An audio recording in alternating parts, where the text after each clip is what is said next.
హైదరాబాద్ లోనే the best gastroenterology hospital Ananya hospital Kukatpally. Appointment కై call చేయండి.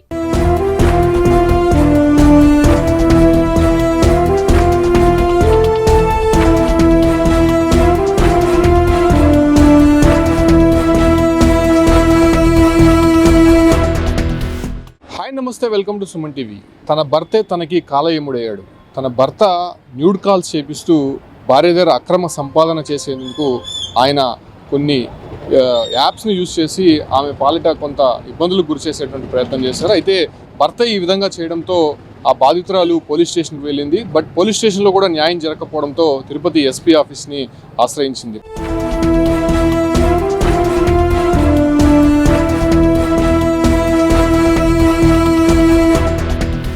ప్రస్తుతం ఆ మహిళకు జరిగినటువంటి అన్యాయం ఏంటో అడిగి తెలుసుకుందాం. బాధిత మహిళ మనతో ఉన్నారు.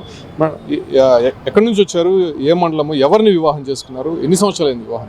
మాది ఆర్సీపురం మండలం అండి. నా పేరు శ్రీదేవి, మా ఊరు కొత్త కండ్రిగా. మా ఆయన మా రిలేషన్లోనే పెళ్లి చేసుకున్నాను. నేను అరేంజ్ మ్యారేజ్ అండి మాది. ఈ కోవిడ్ టైం నుంచి మాకు ఆర్థిక పరిస్థితి బాగాలేనందువల్ల ఒక యాప్ అనేది సజెస్ట్ చేశాడు. ఇందులో మాట్లాడితే మనీ ఎర్న్ చేసుకోవచ్చు అన్నాడు. కొంతకాలం మనీ పరంగా కొంచెం బాగా వచ్చాక అవసరం లేదు, ఇంకా ఆపేద్దాము, పిల్లలు పెద్దోళ్ళు అవుతున్నారు అని నేను అన్నా. అప్పటికి గొడవ పడి కొట్టి తిట్టి చేపిస్తా అన్నాడు. అన్వోన్ పర్సన్ ఎవరో రీసెంట్గా ఒక అన్వోన్ పర్సన్ వీడియో 1.5 వీడియో అనేది బయట పెట్టాడు. ఆ వీడియో బయట వచ్చినప్పటి నుంచి నీ వల్లే నా పరువు పోయింది, నాకు అవసరం లేదు నువ్వు అని ఇంట్లో నుంచి తరిమేశాడు. అంతవరకు డబ్బు నగలు అన్నీ ఆయన దగ్గరే పెట్టుకొని ఉన్నాడు. నాకు కనీసం నా పిల్లలు కూడా నాకు చూపించడం లేదు. మొదటగా ఇద్దరు పిల్లలు అంటున్నారు, మీ ఆయన ఏం చేసేవారు? మా ఆయన పెయింటింగ్ వర్క్ చేస్తారు. అంటే ఏ టైంలో మిమ్మల్ని ఆ యాప్ ద్వారా ఇటువంటి కార్యక్రమాలు చేయించేవారు? కోవిడ్ టైంలో. ఎప్పుడు చేయించాడమ్మా? కోవిడ్ స్టార్టింగ్ నుంచే అండి. అంటే ఏంటి ఆ యాప్లో ఏం చేస్తారు అసలు మామూలుగా? న్యూడ్ కాల్స్ ఉంటాయి, నార్మల్ కాల్స్ ఉంటాయి, అన్నీ ఉంటాయండి. ఓకే, అంటే అది ఎవరికి చేస్తారు? అది అవతల పర్సన్ మనం నచ్చితే కాల్ చేస్తారు. ఓకే, చేసిన తర్వాత వాళ్ళకి నచ్చితే న్యూడ్ కాల్స్, లేదంటే నార్మల్ టాకింగ్సే ఉంటాయండి. ప్రతి ఒక్క కాల్ ఉంటుంది న్యూడ్ కాల్.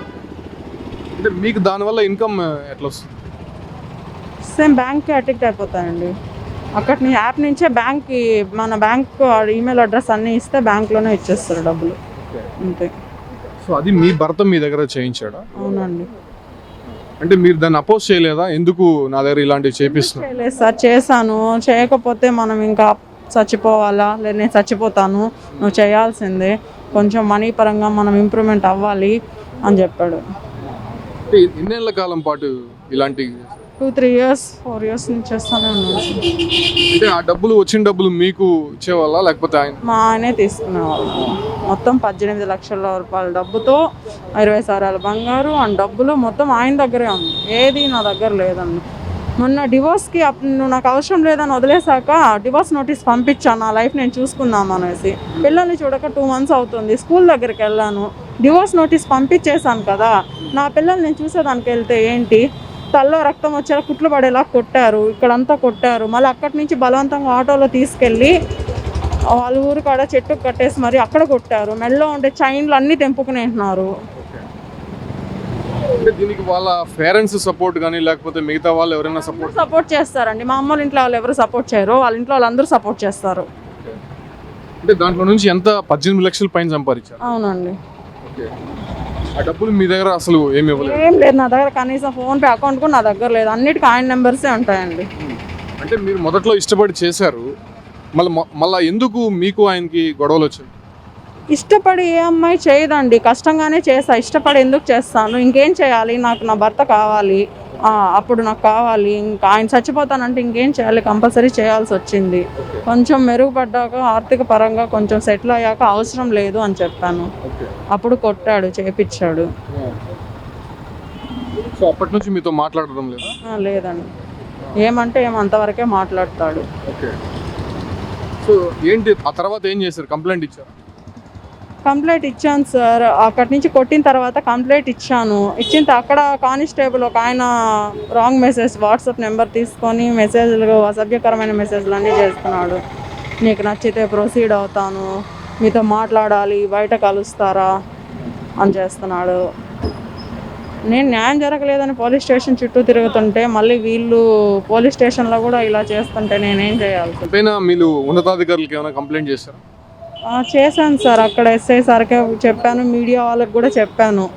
ఆ రోజు ఒక్కరోజు ఫోన్ చేశారు ఎస్ఐ సార్, కనుక్కున్నారు అంతే. నా కేసు మీద అయితే ఎవరు ఏం స్పందించడం లేదు. మీ భర్త పైన కంప్లైంట్ ఇచ్చారు కదా, సో అప్పుడైనా వాళ్ళు ఏమైనా రెస్పాండ్ అయ్యారా? అక్కడి నుంచి రెస్పాండ్ అవుతున్నారో అవ్వలేదో నాకైతే తెలియడం లేదు సార్. నాకైతే ఏ ఫోన్స్ రావడం లేదు, పిలిపించడం లేదు మమ్మల్ని స్టేషన్కి. కనీసం పిల్లలన్నా చూసుకోవాలని అనిపిస్తుంది సార్. పిల్లలు కూడా వాళ్ళ దగ్గరే ఉన్నారు సార్, నా దగ్గర లేదు సార్ పిల్లలు కూడా. మీకు కంప్లీట్గా చూపించడం లేదు, మీకు వాళ్ళకి సంబంధం లేని విధంగా దూరం పెట్టారు. అవును సార్. ఏం చేయబోతున్నారమ్మా ఫైనల్గా? ఇక్కడనే న్యాయం జరుగుతుందని ఎస్పీ ఆఫీస్కి ఒక కంప్లైంట్ లెటర్ తీసుకొచ్చాను సార్. 2-3 డేస్ నుంచి తిరుగుతున్నా. వీళ్ళు కూడా సార్ లేరు, మీటింగ్స్కి వెళ్ళారని చెప్తున్నారు. ఇంకా ఇక్కడ కూడా న్యాయం జరగలేదు అంటే సూసైడ్ చేసుకొని చనిపోవడం తప్ప నాకు ఇంకేం ఆప్షన్ లేదు సార్. అంటే మీ ఆయనకి ఆ టెక్నాలజీ ఒక పెయింటర్ వర్క్ చేస్తున్నారు, సో ఈ విధంగా చెయ్యొచ్చు, న్యూడ్ కాల్స్ చేయొచ్చు అనే విధంగా ఆయనకి ఎట్లా తెలిసింది? ఏమో సార్ నాకు తెలియదు. ఆయన వాళ్ళ ఫ్రెండ్స్ ఎవరైనా చెప్పారో ఏమో తెలియదు, నా దగ్గరకు తీసుకొచ్చి చెప్పాడు.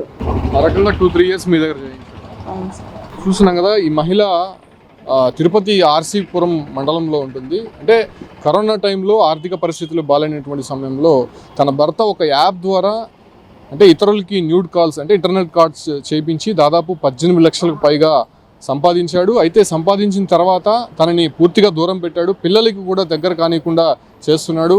నాకు న్యాయం జరగాలని చెప్పి పోలీస్ స్టేషన్కి వెళ్తే అక్కడ కూడా కొంతమంది నన్ను హెరాస్మెంట్ చేశారు. దీనిపైన తిరుపతి ఎస్పీ కార్యాలయానికి వచ్చి ఫిర్యాదు చేయబోతున్నానని చెప్పి కూడా బాధితురాలు చెప్తోంది. కాకపోతే ఇప్పుడు ఆయన డబ్బులు సంపాదించిన తర్వాత మళ్ళీ అదే పని చేయమని చెప్తూ తనపైన ఒత్తిడి తీసుకొని వచ్చినప్పటికీ తనకి ఇష్టం లేకుండా ఇకనైనా ఆర్థికంగా కొంత మెరుగుపడ్డాము, ఇక ఆ పనులు వద్దు అనే విషయాన్ని ఈమె చెప్తే ఈమె పైన దాడులు చేసి అదే రకంగానే బయటకు గంటేసినటువంటి పరిస్థితి కనిపిస్తుంది. ప్రస్తుతం బాధితుల ఎస్పీ ఆఫీస్ కార్యాలయంలో ఫిర్యాదు చేయడానికి వచ్చినటువంటి పరిస్థితి తిరుపతిలో కనిపిస్తుంది.